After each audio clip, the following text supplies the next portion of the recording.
ગોંડલ તાલુકા પંચાયતની દાડિયા રીબડા બેઠક પર ભગવો લહેરાયો છે। ભાજપના ઉમેદવાર મંજુલાબેન પીપળિયા અહીં બિનહરીફ વિજેતા જાહેર થયા છે।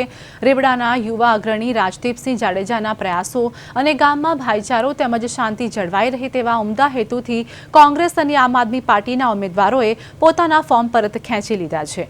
વિરોધ પક્ષના ઉમેદવારોએ પણ ભાજપના વિકાસ કામોથી પ્રભાવિત થઈ કેસરીઓ ધારણ કર્યો છે। આ જીત બાદ રાજદીપસિંહ જાડેજાએ મતદારોને અપીલ કરી છે કે કોઈ પણ અફવાઓમાં આવ્યા વગર આવનારી ચૂંટણીઓમાં ભાજપને જંગી મતે વિજય બનાવે। રીબડા પંથકમાં અત્યારે વિજયનો માહોલ જોવા મળી રહ્યો છે।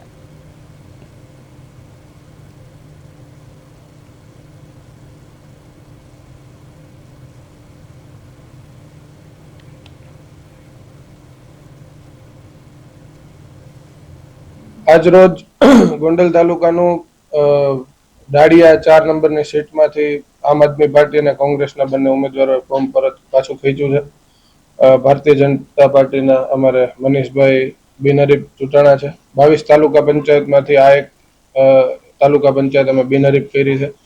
બંને ઉમેદવારોને જ્યારે ગામમાં જઈને ગામનો 6 ગામનો રોડ રસ્તાનો લાઇટો પાણીનો કોઈ પણ જાતની સમસ્યા નહોતી, જ્યારે ગામજનોએ બંને ઉમેદવારોને કીધું કે ભાઈ આટલો બધો પાર્ટીનો વિકાસ છે જ પહેલેથી, તો તમે સૌ પાર્ટી સાથે જોડાયેલા રહ્યો, જેનાથી વધારે પાર્ટીના ઉમેદવારને ગતિ મળે અને હજી જાજુ